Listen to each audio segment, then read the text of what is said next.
Eesti on esimese riigina maailmas kasutanud alates 2005. aastast üleriiklikel valimistel e-hääletamise võimalust. Viimastel parlamendivalimistel anti üle 40% häältest interneti teel. Kuidas tagatakse Eesti e-valimistel turvalisus? Oma olemuselt on e-hääletamine sarnane eelhääletamisega väljaspool elukohajärgset valimisringkonda. Kõigepealt peab inimene hääletamisõiguse kontrollimiseks end identifitseerima. E-hääletades teeb valija seda valija rakenduse ning ID-kaardi või mobiil-ID abil.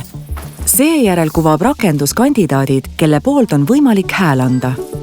Ka e-hääletades kasutatakse sisuliselt 2 ümbriku süsteemi, kus täidetud valimissedel pannakse tühja ning see omakorda valija nimega tähistatud ümbrikusse.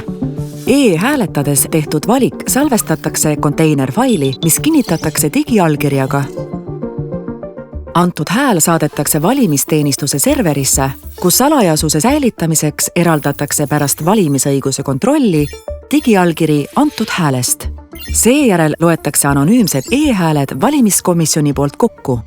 Kõigi protsesside kohta koostatakse tõendid, mida saab hiljem auditi käigus kasutada andmete tervikluse kontrollimiseks.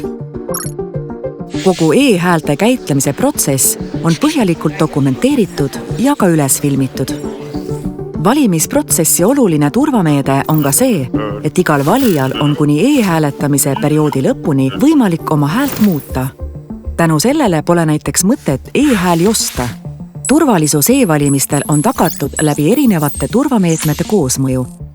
Nii saame olla kindlad, et demokraatlikud protsessid on läbipaistvad ja usaldusväärsed.